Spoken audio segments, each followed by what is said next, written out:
London से India पहुंच गए हैं खेसारी। अब क्या होगा गायक पंकज सिंह का। नमस्कार, मैं किशन कुमार हूं। खेसारी लाल यादव की बेटी पर कुछ दिनों पहले पंकज सिंह नाम के गायक ने गाना गा दिया था। काफ़ी विवाद हुआ था।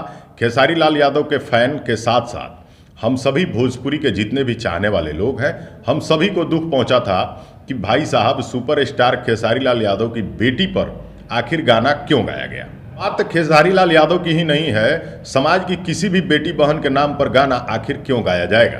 खेसारी लाल यादव की बेटी के साथ साथ समाज की हर बेटी स्पेशल है और किसी भी बेटी बहन के नाम पर गाना गाया जाएगा तो हमें उतना ही दुख होगा जितना कि खेसारी लाल यादव की बेटी पर गाना गाने के बाद हम सबको हुआ था। अब आप सब सोच रहे होंगे कि खेसारी लाल यादव इंडिया आ चुके हैं, अब पंकज सिंह का क्या होगा।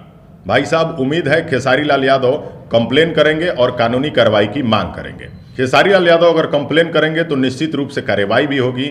और खेसारी लाल यादव कंप्लेन इसलिए नहीं कर पा रहे थे क्योंकि भाई साहब वो लंदन में थे, लंदन में किसी फिल्म की शूटिंग करके लौटे हैं और अब क्या कुछ करेंगे खेसारी, ये तो देखने की बात है। लेकिन फिलहाल रिकॉर्डिंग स्टूडियो पहुंच चुके हैं और खेसारी लाल यादव के बारे में आप सब तो जानते होंगे कि काफ़ी मेहनती इंसान है। लंदन से आने के बाद अपने गानों की रिकॉर्डिंग में जुट गए हैं।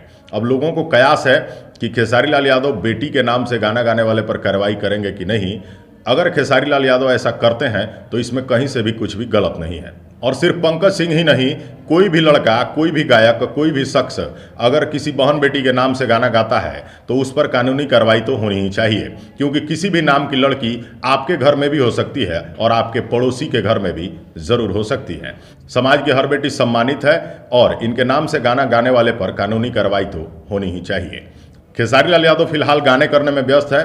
खेसारी को ऐसे ही प्यार देते रहिए। अब देखना है आगे क्या करते हैं खेसारी। फिलहाल हमें दीजिए इजाज़त, अगली वीडियो में दिखाते हैं कुछ और। तब तक के लिए नमस्कार, धन्यवाद।